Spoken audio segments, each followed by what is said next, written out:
அஸ்ஸலாமு அலைக்கும். சஹருக்கு ப்ரான் வச்சு புதுசா ஏதாவது ரெசிபி ட்ரை பண்ணலான்னு சொல்லிட்டு இன்ஸ்டா ஓப்பன் பண்ணேங்க. ஆனா அங்க பார்த்தா தரையில பேசினதெல்லாம் திரையில வருதுன்னு சொல்லுவாங்க இல்லையா? அந்த மாதிரி நான் பார்க்கணும்னு நெனச்ச ப்ரான் ரெசிபீஸா இன்ஸ்டா ரெக்கமெண்ட் பண்ணி வச்சிருந்தது. வர வர இந்த மாதிரி தாங்க நம்ம என்னெல்லாம் நெனைக்கிறோமோ அது ரிலேட்டடாவே வீடியோஸ் வர மாதிரி இருக்கு. சேம் எக்ஸ்பீரியன்ஸ் உங்களுக்கு இருக்கா? அப்படின்னு சொல்லி கண்டிப்பா கமெண்ட்ஸ்ல சொல்லுங்க. ஓகே அப்படி வந்த ரெக்கமெண்டேஷன்ஸ்லேருந்து நான் ஒரு சிம்பிளான ஒரு வீடியோ செலக்ட் பண்ணி ட்ரை பண்ணேன். ரெசிபிக்கு ஃபர்ஸ்ட் ஒரு சின்ன துண்டு இஞ்சி, 3லேருந்து 4 பல் பூண்டு, ஒரு சின்ன துண்டு பட்டை, 3 கிராம்பு, கொஞ்சம் மல்லி, புதினா இலைங்க சேர்த்து ஃபர்ஸ்ட் அரைச்சி எடுத்துக்கிறணும். அடுத்து பச்சை மிளகாய், ஒரு காஞ்ச மிளகாய், கொஞ்சமாக மிளகு சேர்த்துக்கிட்டேன். உங்களுக்கு தேவையான காரத்துக்கு ஏற்ற மாதிரி அட்ஜஸ்ட் பண்ணிக்கோங்க. அடுத்து கூடவே கொஞ்சம் துருவின தேங்காயும் 2 தக்காளியும் கட் பண்ணி சேர்த்து ஃபைன் பேஸ்ட்டாக அரைச்சி எடுத்துக்கிட்டேன். அடுத்து பேன் ஹீட் பண்ணி எண்ணெய் சேர்த்து சூடானதும் நம்ம அரைச்சி வச்சுருக்க பேஸ்ட்டை டேரெக்டாக அதில் வந்து சேர்த்துக்கிறணும். தேவையான உப்பு, மஞ்சள் தூள் மட்டும் சேர்த்து பச்சை வாசனை போகிற வரைக்கும் நல்லாவே வதக்கிக்கோங்க.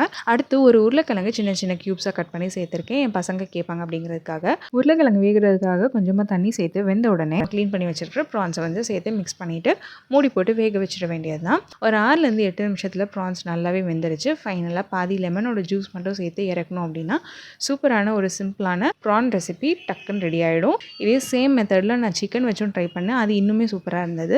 கண்டிப்பாக ட்ரை பண்ணி பார்த்துட்டு எப்படி இருந்தது அப்படிங்கிறத கண்டிப்பாக கமெண்ட்ஸ்லேயே சொல்லுங்கள். உங்களுக்கு என்னோட வீடியோஸ் பிடிச்சிருந்ததுன்னா கண்டிப்பாக லைக், ஷேர் அண்ட் சப்ஸ்கிரைப் பண்ணிக்கோங்க. நெக்ஸ்ட் வீடியோவில் மீட் பண்ணலாம். Take care, by.